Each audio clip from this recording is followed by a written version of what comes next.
ربي زدنا علما نافعا ووفقنا عملا مقبولا.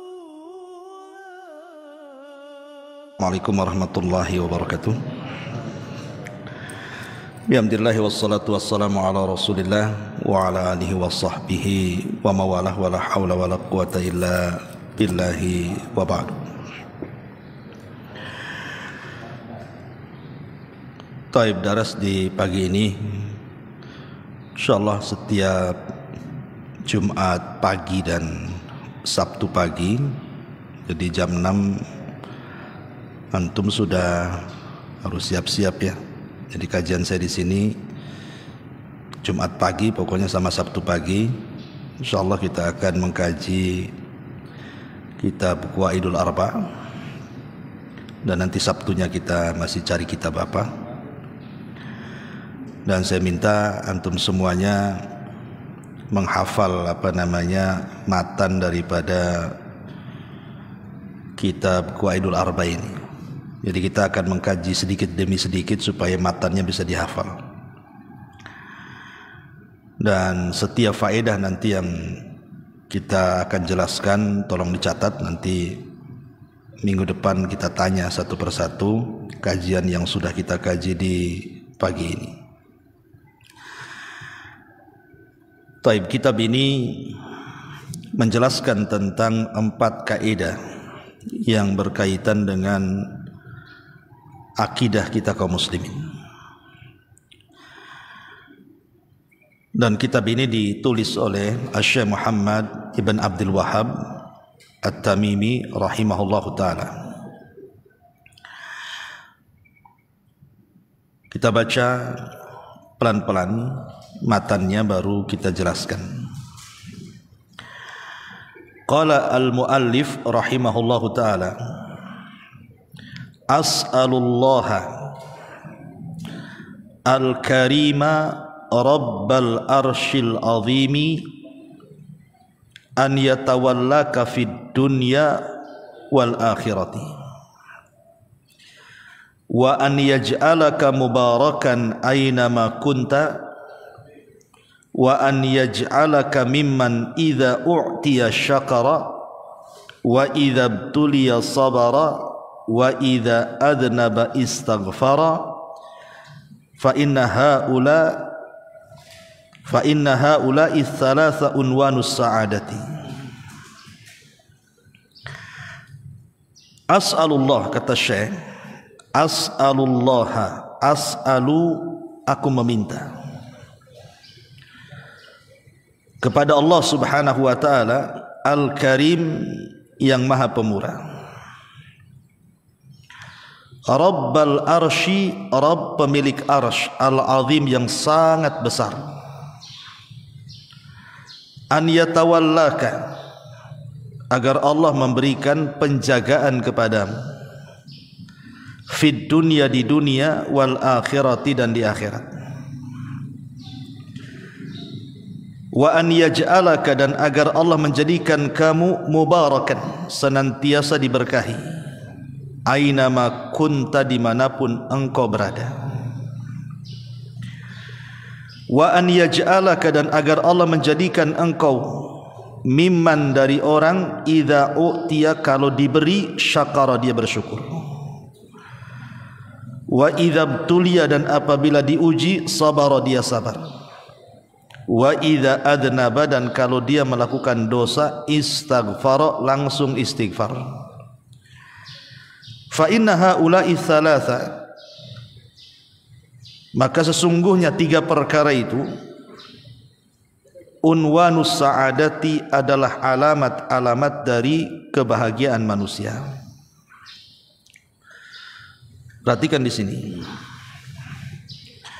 Di sini Syekh pengarang rahimahullahu ta'ala, beliau memulai kitabnya dengan muqaddimah yang sangat bagus sekali, muqaddimah yang luar biasa. Beliau memulai kitabnya dengan tawassul. bertawassul dengan nama-nama Allah Subhanahu wa taala yang sangat agung sekali. As'alullah, aku meminta kepada Allah, Al-Karima, yang maha pemurah, Rabbal Arsyil Azim, Rabb pemilik arsy yang sangat besar. Jadi Syekh memulai kitabnya dengan apa? Dengan tawassul. Apa itu tawassul? Tawassul itu artinya kita menghubungkan dengan Allah Subhanahu wa taala lewat nama-namanya, agar Allah Subhanahu wa taala memberikan keinginan kita. Jadi kita menjadikan nama-nama Allah itu sebagai wasilah untuk keinginan kita kepada Allah Subhanahu wa taala. Dan tawassul itu ada dua macam. Ada tawassul yang disyariatkan, ada tawassul yang tidak disyariatkan. Adapun tawassul yang disyariatkan ada tiga. Tawassul yang disyariatkan ada tiga. Pertama, tawassul dengan menggunakan nama-nama Allah dan sifat-sifatnya. Yang kedua, tawassul dengan amal-amal saleh kita. Dan yang ketiga, tawassul dengan doa orang saleh yang masih hidup. Ini namanya tawassul yang dibolehkan. Saya ulang, tawassul dengan nama-nama Allah dan sifatnya, seperti yang dilakukan Syekh di sini dalam muqaddimah kitab Qawaidul Arba di sini. As'alullahal karim Rabbal Arsyil Azim. Aku meminta kepada Allah, Zat yang Maha Pemurah, Rabb pemilik arsy yang sangat besar. Lah hendaknya antum juga gitu sebagai santri. Kalau antum ingin diberikan kecerdasan ilmu, bertawassullah dengan nama-nama Allah. Setiap di waktu-waktu mustajab antum berdoa kepada Allah Azza wa Jal dengan menyebut nama-namanya, agar Allah memberikan kecerdasan kepada antum. Bertawassul. Di antara nama Allah Al-Alim. Al-Alim itu zat yang maha mengetahui.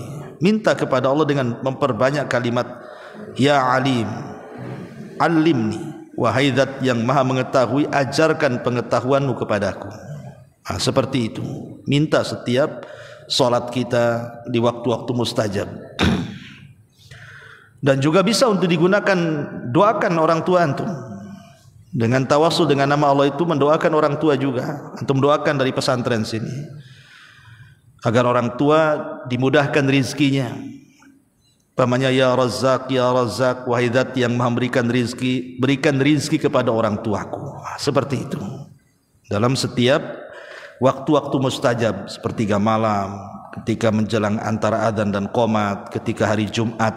Sekarang hari Jumat ini antara dua khutbah dan semenjak ba'da asar sampai maghrib itu waktu mustajab tuh. Itu namanya tawassul dengan nama-nama Allah namanya. Atau tawassul dengan amal saleh. Makanya jangan pernah meremehkan sebuah amal walaupun kecil. Karena boleh jadi yang kecil itu justru ikhlas, dan boleh jadi dengan keikhlasan itu kita bisa bertawassul. Contoh, banyak antum lagi ada masalah, supaya Allah menghilangkan masalah antum, antum teringat dulu punya kebaikan. Ya Allah, saya pernah malam-malam tahajud, nggak ada orang tahu kecuali aku dengan engkau saja. Kalau memang tahajud ini ada pahalanya, maka saya sedang ada masalah, orang tua saya ada masalah. Tolong hilangkan masalah saya dan orang tua saya. Entah masalah ekonomi, masalah kesehatan, masalah apa saja. Minta kepada Allah dengan amal soleh kita yang pernah kita lakukan. Mungkin antum bersih-bersih masjid. Ini kan amal soleh, bersih-bersih masjid. Antum bertawassul, ya Allah saya pernah membersihkan masjid. Kalau memang ada pahalanya ketika membersihkan masjid ini, saya lagi berhajat kepada engkau. Orang tua saya lagi sulit, tolong mudahkan orang tua saya. Seperti itu. Itu namanya tawassul dengan amal soleh namanya. Dan dua perkara ini disepakati ulama tentang kebolehannya bertawassul dengan nama-nama Allah dan sifatnya, dan bertawassul dengan amal soleh ini sepakat ulama, tidak ada khilaf. Tetapi yang jadi khilaf itu yang ketiga, tawassul dengan meminta doa orang soleh. Umpamanya antum datang ke guru antum atau kepada kawan yang nampak kok soleh, taat gitu ya, minta doanya, tolonglah doakan saya, antum nampaknya lebih soleh daripada saya. Atau datang ke guru-guru antum minta doa. Nah ini jadi khilaf ulama tentang apakah sunnah ataukah hanya sekedar hukumnya mubah saja. Ada yang mengatakan sunnah, dan itu bagian tawasul syar'i, karena ada riwayat-riwayat yang menunjukkan bahwa banyak para sahabat juga yang minta doanya orang lain. Contoh umpamanya kisah Ukasha ibn Mihsan. Ukasha ibn Mihsan itu meminta doanya Nabi saat Rasul menjelaskan tentang 70.000 orang yang masuk surga tanpa hisab dan adab. Kemudian Rasul menjelaskan sifat-sifatnya. Tiba-tiba Ukasha ibn Mihsan mengatakan, ya Rasulullah, doakan aku termasuk yang 70.000 orang masuk surga tanpa hisab itu dan tanpa adab itu. Maka kata Rasul, anta minhum, engkau bagian dari mereka. Artinya Ukasha minta doa Nabi kan. Atau di zaman Umar bin Khattab meminta doa kepada Abbas ketika sholat istisqa ya. Tetapi sebagian para ulama mengatakan bahwa tidak disunahkan meminta doa kepada orang soleh. Kenapa? Karena bisa menghilangkan tawakal. Doa itu jangan ada wasilah antara kita dengan Allah. Kalau mau doa jangan lewat orang, langsung aja kepada Allah gitu maksudnya. Ngapain lewat orang-orang soleh walaupun mereka masih hidup ya. Makanya ini terjadi silang pendapat. Tetapi secara umum bahwa minta doa orang soleh itu dibolehkan. Tetapi sebenarnya mengatakan tarkuhu aula, kalau meninggalkannya lebih baik, langsung aja berdoa kepada Allah Azza wa Jalla. Tapi kalaupun minta doa ya boleh-boleh saja, tapi tidak sampai kepada hukum mustahab ya.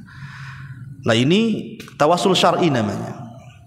Adapun di sana tawasul yang tidak syar'i seperti tawasul ke kuburan, datang kepada kuburan-kuburan meminta-minta di situ.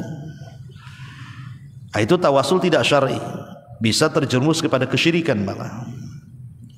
Taib, di sini muallif rahimahullahu taala memulai dengan bertawassul dengan nama-nama Allah. As'alullaha al-karima rabbal arsyil azim.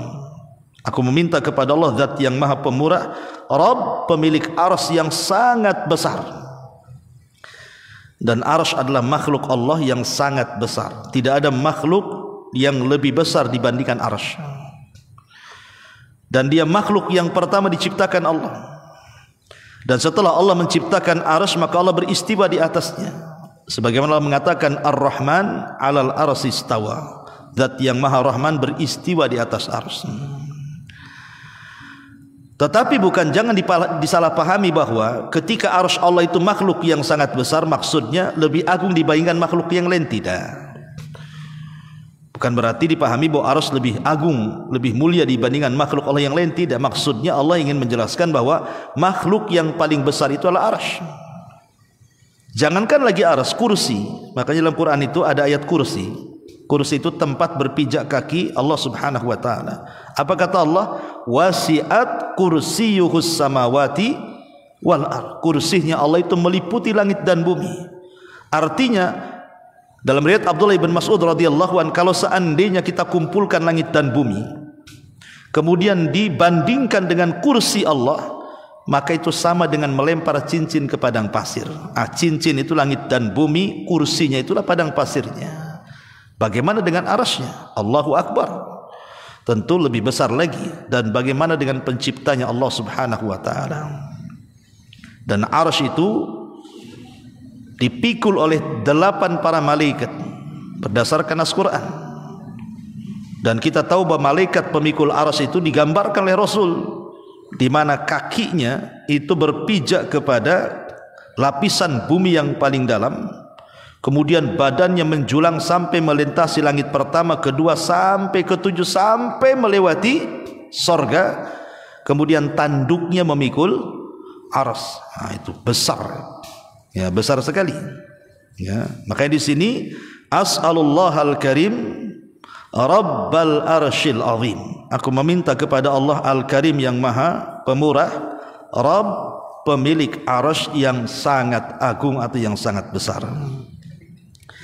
Setelah kemudian pengarang Asy-Syaikh bertawasul kepada Allah Subhanahu wa taala dengan nama-nama Allah Subhanahu wa taala, Al-Karim, Rabb, ya. An yatawallaka, mulai kemudian Syekh mendoakan kita. An yatawallaka, maka Syekh mendoakan kita sebagai pembaca kitab ini. Subhanallah, ini baiknya Syekh ketika mengarang kitab ini. Setelah beliau bertawasul dengan nama-nama Allah dan sifatnya, maka beliau mendoakan kebaikan kepada kita. An yatawallaka, agar engkau yang membaca kitab ini Allah berikan penjagaan, agar Allah menjagamu, agar Allah mencukupimu, agar Allah menjadikan engkau wali dari wali-walinya di dunia, fid dunya wal akhirah, baik di dunia ataupun di akhirat. Karena kalau Allah Subhanahu wa taala sudah menjadikan kita wali-walinya, orang-orang yang senantiasa dipantaunya, dijaganya, dirawatnya, dicukupinya, maka siapapun yang berani memusuhi kita, maka sama dengan memusuhi Allah Subhanahu wa taala. Man adali waliyan faqad adzantuhu bil harbi. Barang siapa yang memusuhi wali-waliku, kata Allah, maka dia sudah mengiklankan perang kepadaku, kata Allah. Lihat bagaimana Syekh lembutnya kepada kita, mendoakan kebaikan. Jadi antum yang membaca kitab ini didoakan oleh beliau agar kita dijaga oleh Allah, agar kita dirawat, agar kita senantiasa dicukupi oleh Allah Azza wa Jalla, baik dunia kita atau akhirat kita. An yatawallaka fid dunya wal akhirah. Dan ini juga penting bagi antum juga. Ya, antum harus mendoakan orang tua antum dengan doa yang baik, sebagaimana Syekh mendoakan kita dengan kebaikan. Antum juga doakan dari pesantren ini kebaikan kepada orang tua, agar orang tua dijaga Allah, agar orang tua itu senantiasa dirawat Allah, dicukupkan Allah, baik dunia atau akhirat. Jadi seorang santri sudah selayaknya kemudian harus mendoakan kebaikan kepada siapapun, bukan kepada orang tua saja, kepada guru-gurunya, kepada kawan-kawan satu kamarnya, satu kelasnya, dan kepada orang-orang yang ada di sekitar kita, terutama orang-orang yang berjasa kepada antum. Siapa yang berjasa? Orang tua pertama. Kemudian yang kedua, guru-guru antum itu orang berjasa. Doakan mereka, doakan kebaikan. An yatawallaka fid dunya wal akhirah. Kemudian kata Syekh, wa an yaj'alaka mubarakan, dan agar Allah Subhanahu wa taala menjadikan kamu mubarakan, penuh dengan kebaikan, penuh dengan berkah. Ainama kunta, dimanapun kau berada. Artinya agar Allah Subhanahu wa taala menjadikan kita ini orang baik, dimanapun kita berada kita menebar kebaikan di situ. Karena ada orang-orang itu kalau kumpul dengan orang tidak membawa kebaikan, justru dia membawa kesesatan tuh. Jadi kalau bisa antum kumpul di mana saja, maka jadilah pembuka pintu sorga, jangan pembuka pintu neraka. Jadi keberadaan kita di tengah-tengah manusia itu jadilah orang yang bermanfaat, sehingga kita disenangi dan didoakan kebaikan. Jangan menjadi orang yang membuka pintu kejahatan, kumpul di situ pula buat mengacau orang dengan gibahnya, dengan namimahnya, dengan ucapan-ucapan kotornya. Jangan, ya. Jadilah kita orang baik dan membawa kebaikan kepada manusia. An yaj'alaka mubarakan aina ma kunta, agar engkau, kata Syekh, dijadikan orang yang penuh dengan berkah, kebaikan dimanapun kau berada. Kemudian kata Syekh, wa an yaj'alaka mimman idza u'tiya syakar, dan agar Allah menjadikan engkau dari manusia yang apabila diberikan nikmat dia bersyukur. Jadi Syekh mendoakan kita juga agar kita menjadi hamba Allah yang mudah bersyukur. Dan seharusnya begitu. Seorang muslim itu kalau diberikan nikmat oleh Allah Subhanahu wa taala, tidak boleh kita kufur, harus syukur. Saya buat dua percontohan dalam Quran. Pertama kisah Nabi Allah Sulaiman, yang kedua kisah Qarun. Dua-duanya diberikan nikmat oleh Allah, baik Qarun ataupun Nabi Allah Sulaiman alaihi salam. Tapi lihat bagaimana dua manusia ini ketika berhadapan dengan nikmat. Qarun manusia yang paling kaya, tidak ada manusia yang lebih kaya dibandingkan Qarun. Sampai namanya hari ini disebut-sebut baik Yahudi, Nasrani atau Islam. Dan mereka mengetahui sepak terjangnya, bahkan ditulis dalam kitab-kitab mereka. Termasuk juga Quran menceritakan tentang kisah Qarun. Lah ketika Nabi Allah Musa alaihi salatu wassalam diperintahkan Allah untuk mengambil zakat terhadap orang-orang kaya termasuk Qarun, Qarun menolak. Kemudian dia mengeluarkan kata-kata yang diabadikan dalam Quran, kata-kata kufur nikmat. Apa kata Qarun? Innama utituhu min ilmin indi. Sesungguhnya kekayaan yang kumiliki ini datang karena kecerdasanku. Dia tidak menasabkan nikmat kepada Allah. Harusnya setiap nikmat itu dinasabkan kepada Allah, tapi dia tidak. Dia menasabkan nikmat kepada dirinya. Ini kekayaan hasil jerih payah saya, hasil kerja keras saya, hasil keringat saya, hasil kecerdasan saya. Tidak ada urusan dengan orang lain. Jadi dia menafikan Allah di situ. Seolah-olah kekayaan itu datang dari dia, bukan dari Allah. Itu namanya kufur nikmat. Tapi di sisi lain lihat Nabi Allah Sulaiman alaihi salatu wassalam. Apa kata dia? Hadza min fadli rabbi. Ini semua adalah datang dari karunia Allah. Nabi Sulaiman menasabkan nikmat kepada karunia Allah, artinya menasabkan nikmat kepada Allah. Qarun menasabkan nikmat kepada dirinya. Apa yang terjadi? La in syakartum la azidannakum. Ketika Sulaiman bersyukur, Allah tambah kekuasaannya. Wala in kafartum inna adzabi lasyadid. Dan jika kalian kufur, azabku sangat pedih. Ketika Qarun tidak bersyukur akan nikmat Allah Azza wa Jal, apa yang terjadi? Datang azab Allah yang pedih. Apa azab Qarun? Fa khasafna bihi wa bidarihil arda. Kami tenggelamkan Qarun dan seluruh kekayaannya. Itulah orang kufur nikmat. Makanya seorang muslim harus pandai mensyukuri nikmat Allah. Mimman idza u'tiya syakara. Jadilah dari orang-orang yang kalau diberikan nikmat itu bersyukur. Bersyukur, antum bersyukur loh di sini belajar di Nidaul Ilmi itu bersyukur. Banyak orang di luar itu mereka ingin mondok tapi tidak bisa. Entah anaknya tak mau mondok atau mungkin orang tuanya tidak punya kesanggupan sehingga tidak diberikan hidayah untuk memondokkan anaknya di pesantren. Bersyukur antum bisa belajar agama. Karena keberadaan antum di sini itu berbeda dengan di luar. Antum di sini bisa menjaga salat, bisa menjaga baca Quran, bisa belajar agama, itu semua pahala yang antum akan dapat setiap hari. Maka bersyukur kepada Allah Azza wa Jalla. Berbahagia di sini. Jangan sedih, ya. Kemudian yang kedua, wa idza tuliya sabara.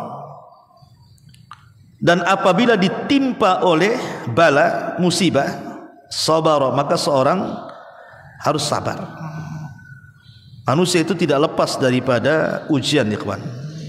Antum senantiasa akan diuji oleh Allah Azza wa Jalla. Tidak di sini, tidak di rumah. Boleh jadi mungkin di sini antum diuji oleh Allah Subhanahu wa taala jauh dari orang tua. Sabar. Ya, karena hakikatnya antum itu membahagiakan orang tua sebenarnya. Bukan berarti jauh dari orang tua itu kayaknya apa gitu, orang tua buang antum. Enggak, mana ada orang tua buang antum di sini. Tidak, orang tua itu menitipkan antum kemari itu supaya antum jadi orang baik, orang soleh, orang cerdas, jadi ustaz, jadi ulama, kan begitu. Maunya mereka seperti itu. Makanya mereka menitipkan di pesantren. Karena ada salah paham santri itu seolah-olah orang tua saya nggak sayang, dia buang saya ke sini. Tidak. Ini bukan pembuangan pesantren itu. Ini tempat antum menimpa agama. Dan nanti di sini antum akan banyak musibah, maksudnya bala, ujian dari Allah. Orang yang di pesantren itu pasti akan diuji. Mungkin antum yang tadinya enak tidur di rumah, di sini tak enak pula tidur. Makan enak di rumah, di sini pula makannya asal-asalan, kan itu ya. Kemudian antum harus diperintah-perintah oleh ustadz begini begitu macam-macam dengan aturan. Nah, tetapi kalau antum sabar, insya Allah, ya antum kan di sini nggak lama juga, setahun 2 tahun, insya Allah antum kalau tiap hari belajar pintar juga kan. Maka bersabar, ya. Atau kadang-kadang ketika di tengah-tengah belajar antum sakit, ya kan, mungkin banyak nyamuk, banyak apa kan itu. Itu ujian anak pesantren. Tapi ingat, ujian di luar juga ada yang lebih berat dibandingkan antum di sini. Tetapi kata Syekh di sini, wa idza tuliya sabara, kalau ditimpa dengan sebuah ujian bersabar. Kemudian yang ketiga, wa idza adzab istighfar, kalau kita melakukan dosa segera istighfar. Seorang muslim itu tidak boleh diam dari dosa. Makanya Rasul mengatakan seorang mukmin itu kalau melihat dosa seperti duduk di bawah gunung yang akan roboh. Gimana kalau antum duduk di bawah gunung, gunung itu mau akan meletus, pasti antum lari. Artinya seorang mukmin harusnya lari dari dosa. Tapi orang fasik, dia melihat dosa seperti lalat menghinggapi hidungnya, ditepak datang lagi. Artinya bukan tobat, tomat namanya. Habis tobat kumat. Nah itulah orang fasik namanya ya. Makanya seorang muslim itu kalau dia melakukan dosa, istighfar, langsung dia istighfar. Apa kata Syekh ditutup kata-katanya? Fa inna haula'i thalatha unwanus sa'adah. 3 perkara ini tanda orang bahagia. Kalau kita dalam kehidupan kita bisa bersyukur akan nikmat, bisa bersabar akan ujian, bisa istighfar akan dosa, dan kita praktekkan dalam kehidupan kita, baik di pesantren atau di luar pesantren, maka pasti kita akan bahagia. Yakin kalau 3 perkara ini kita amalkan pasti bahagia. Kalau dia mendapatkan nikmat, dia bersyukur, alhamdulillah ya. Karena ada orang itu yang diberikan nikmat tidak bersyukur, dan syukurnya akan nikmat itu pertama menasabkan nikmat kepada Allah, yang kedua tidak membelanjakan kecuali di jalan Allah ya. Jadi nikmat itu harus dinasabkan kepada Allah dan dibelanjakan di jalan Allah. Adapun sabar, sabar itu kepada 3 perkara. Sabar ketika menjalankan ketaatan, sabar ketika menjauhi kemaksiatan, dan sabar akan setiap keputusan dari Allah Subhanahu wa taala atau qada dan qadar. Itulah sabar artinya. Ya. Adapun istighfar, tidak bisa istighfar itu dilakukan kecuali dengan taubat. Artinya istighfar itu i'lan di taubah, hanya pengiklanan kita ini akan tobat, tapi harus disertai dengan perbuatan. Jadi kalau seorang minum khamr kemudian istighfar astagfirullah astagfirullah diterima, tobatnya tidak terima sampai dibuang khamr dari tangannya. Nah baru betul istighfarnya tuh. Dan ingat bahwa istighfar ini harus dilakukan setiap hari. Rasul saja setiap hari istighfar berapa kali? 70 sampai 100 kali. Padahal dosanya sudah diampuni yang telah, yang sedang, dan yang akan datang. Tapi Rasul tetap istighfar. Kenapa? Karena itu adalah unwanus sa'adah. Itulah alamat kebahagiaan. Inilah muqaddimah dari Syekh rahimahullahu taala. Saya harap antum hafal muqaddimah ini. Nanti minggu depan ana tes. Antum hafal as'alullahal karim rabbal arsyil azim an yatawallaka fid dunya wal akhirah wa an yaj'alaka mubarakan aynama kun wa an yaj'alaka mimman idza utiya syakara wa idza ibtuliya sabara wa idza adnaba istaghfara fa inna haula'i thalatha unwanus sa'adah. Ya, antum hafal matanya dan faedah-faedah tadi bisa antum catat ya. Wallahu alam, jangan banyak-banyak, sedikit saja. Ya, ini aja yang bisa sampaikan. Pokoknya kajian kita setiap Jumat kitab Qaidul Arba. Yang Arba'in Nawawi belum ada yang ngajar. Arba'in Nawawi sudah ada yang ngajar. Ya sudah, gini aja. Jadi untuk Jumat Qaidul Arba, besok kita ngaji Arba'in Nawawi ya, Jumat Sabtu. Dan dua-duanya dihafal. Nanti satu pertemuan satu hadis. Ya, sampai di sini. Subhanallah bihamdika, asyhadu an la ilaha illa anta astaghfiruka wa atubu ilaik. Allahu taala alam. Assalamualaikum warahmatullahi wabarakatuh.